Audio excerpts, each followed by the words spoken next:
Les vraies voix Sud Radio, 17h-19h, Jean-Marie Bordry. Les vraies voix sur Sud Radio jusqu'à 19h. Philippe Bilger, Stella Kamga et Jean Dorido. Tout de suite, les débats des vraies voix. On parle de la présidentielle et d'une candidate à la présidentielle qui s'y voit. Je pense que je vais gagner l'élection présidentielle. Elle peut devenir présidente de la République dans un an ? Je pense que le risque existe et qu'il faut arrêter de jouer avec le feu. Ils sont là, ils sont dans les campagnes, dans les villes. Les Français ont entendu beaucoup de choses sur moi, souvent une description caricaturale. Madame Le Pen, dans sa stratégie de dédiabolisation, on revient à être quasiment un peu dans la mollesse. Il faut vous reprendre des vitamines. J'ai un an devant moi pour leur dire qu'il m'apparaît que la nation, le projet de nation, leur permettra, je crois que c'était le slogan de Liverpool, de ne plus jamais marcher seul. Jerry and the Pacemakers et Jamel Abdelak à la réalisation des vraies voix sur Sud Radio. Tu ne marcheras jamais seul. Nous parlons du vote Marine Le Pen. Qu'est-ce que c'est pour vous le vote Marine Le Pen ? Est-ce que c'est plutôt un vote d'adhésion ou un vote de colère ? Vous votez sur le Twitter de Sud Radio. Vous répondez pour l'instant à 57% d'entre vous que c'est un vote d'adhésion. Nous revenons sur ce sondage IFOP fiducial pour Sud Radio qui expliquait que pour une grande majorité des électeurs de Marine Le Pen, une nette majorité justement, eh bien c'était un vote au contraire de colère à l'égard des autres partis. J'aimerais qu'on accueille 0826 300 300 Ludovic qui nous appelle de Rochefort. Bonjour à vous Ludovic. Oui, bonjour Jean-Marie, bonjour à vos chroniqueurs. Bonjour Ludovic. Bienvenue à vous sur Sud Radio. Vous nous appelez de Rochefort. Qu'est-ce que c'est pour vous le vote Marine Le Pen ? Comment vous l'expliquez ? Quelle est la motivation première ? Alors, je ne vais pas vous faire une réponse à Emmanuel Macron en vous disant que c'est à la fois un vote d'adhésion et un vote contestataire, ou en même temps, si je puis dire, mais il y a un peu de ça.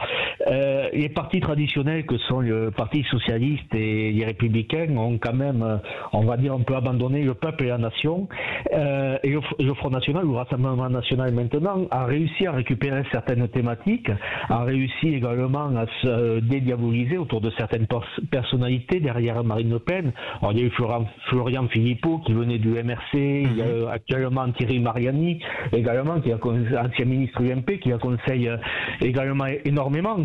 Et face aux différentes crises que l'on traverse au niveau de la France,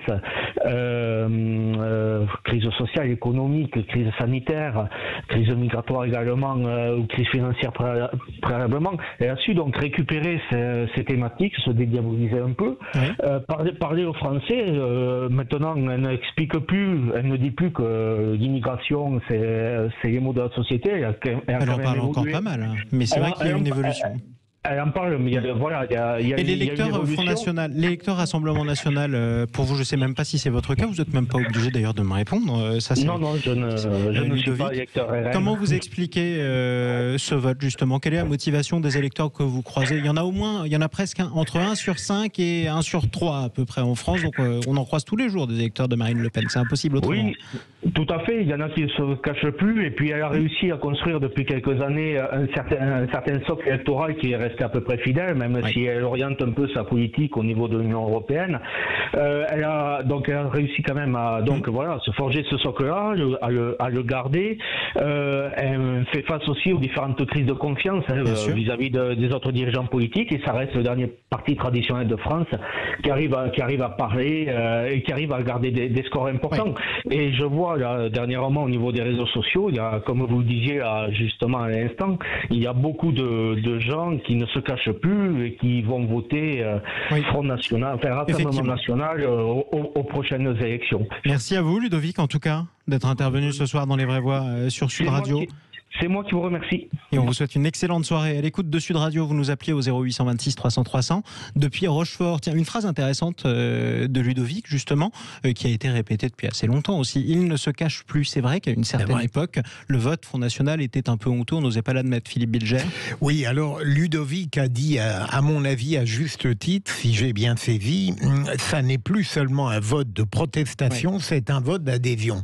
Ce qu'il y a d'intéressant dans le JDD, voyez, c'est à la fois la radioscopie des Français, et puis bien sûr le double constat qui n'est pas aussi contradictoire qu'on peut le penser entre la baisse de la personnalité de Marine Le Pen et la montée du Rassemblement national, ce qui montre qu'en profondeur, il y a une politique d'Emmanuel Macron qui ne parvient pas à réduire l'influence du parti du Rassemblement national.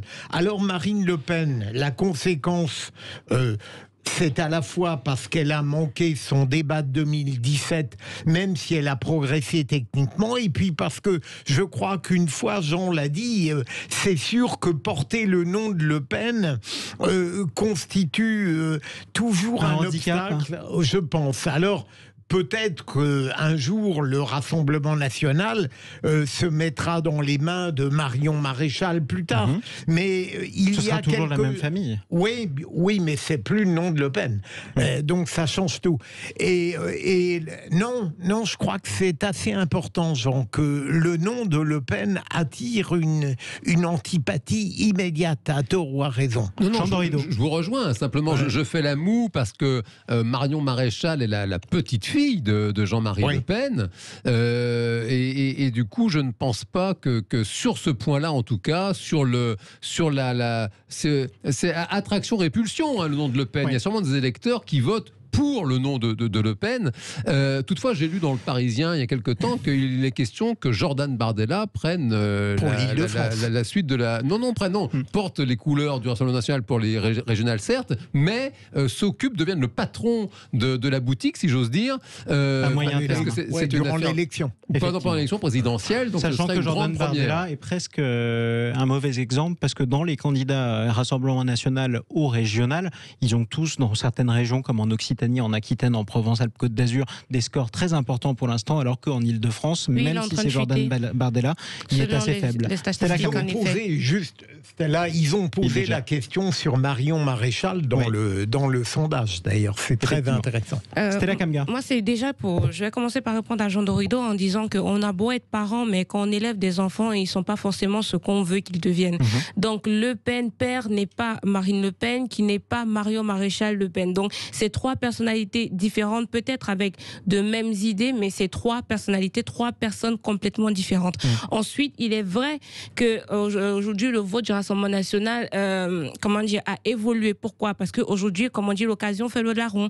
C'est-à-dire qu'on a eu des politiques de droite avec Nicolas Sarkozy, on a eu les politiques de gauche, et actuellement on a une politique du centre avec Macron. Je suis désolée, parmi ces trois aires-là, ça fait 15 ans que les mêmes problématiques sont restées. Personne n'a voulu s'occuper des dites problématiques, et au fur et à mesure qu'on évolue sur la sphère sociétale, les problèmes demeurent, notamment les problèmes d'insécurité, les problèmes qui sont liés à l'immigration, les problèmes qui sont liés à la police, etc. Donc oui, il est probable qu'en 2022, les véritables problèmes qui vont faire le centre de la campagne présidentielle seront les problèmes qui sont les problèmes que le Rassemblement national depuis toujours n'a pas cessé d'alerter, et ce qui va faire en sorte que les militants ou d'autres personnes adhèrent à ces idées-là. Autre aspect de ce sondage, j'aimerais y revenir avec vous, Jean Dorido. 8% seulement des personnes interrogées expliquent leur vote Marine Le Pen par la personnalité de la candidate.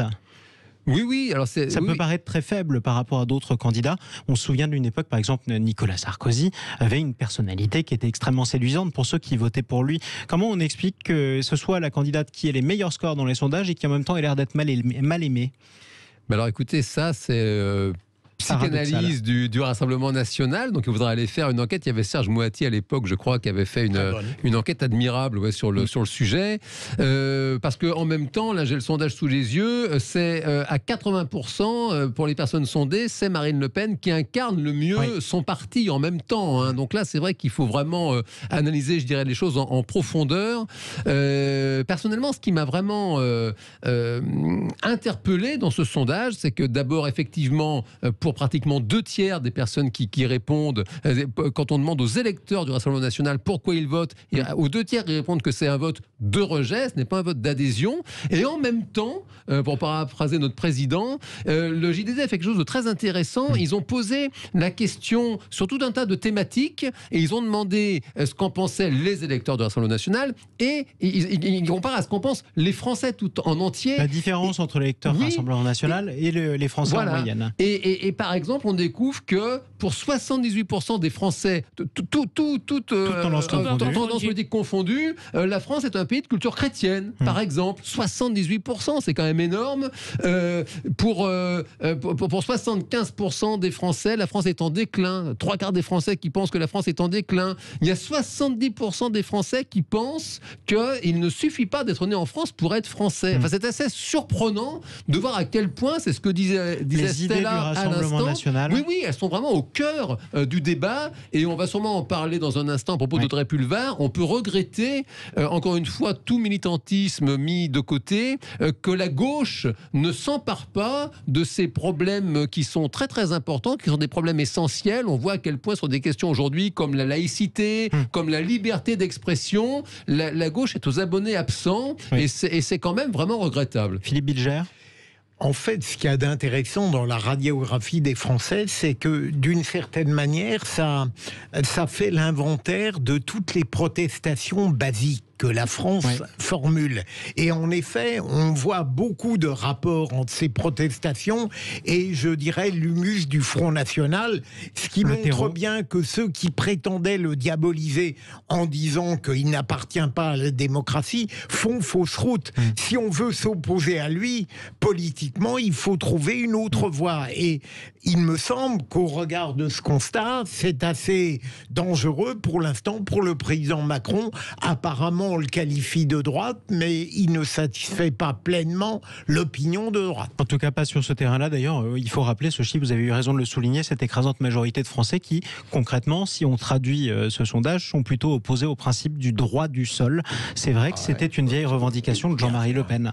Et ça, c'est assez révélateur. Oui, et pour conclure, mon propos, pas l'émission, vous serez encore plus étonnés, parce que j'ai pas manqué de le signaler, c'est que le Rassemblement national, qui était taxé d'être un parti politique raciste, au régional et au départemental qui arrive, il y aura des personnes d'origine immigrée qui vont se présenter pour le Rassemblement national au fur et à mesure. Donc c'est pour ça que je dis, ça ne sert à rien à chaque fois, parce que quand moi je regarde sur les réseaux sociaux et les prises de position dans les médias, justement, comme tu l'as si bien dit, Jean Dorido, les représentants du Parti socialiste ou les militants du Parti socialiste, dès qu'on arrive sur un sujet central, ils passent leur temps à accuser l'extrême droite ou à vouloir se défausser en réalité de ces sujets-là. Sauf qu'au moment où ils se défaussent, le Rassemblement national gagne. Et là, à ce moment donné-là, vous ne pouvez pas toujours accuser l'extrême droite de défendre ses idées. L'échec pour vous, en tout cas, de la diabolisation. Jean, le mot de la fin. Exactement.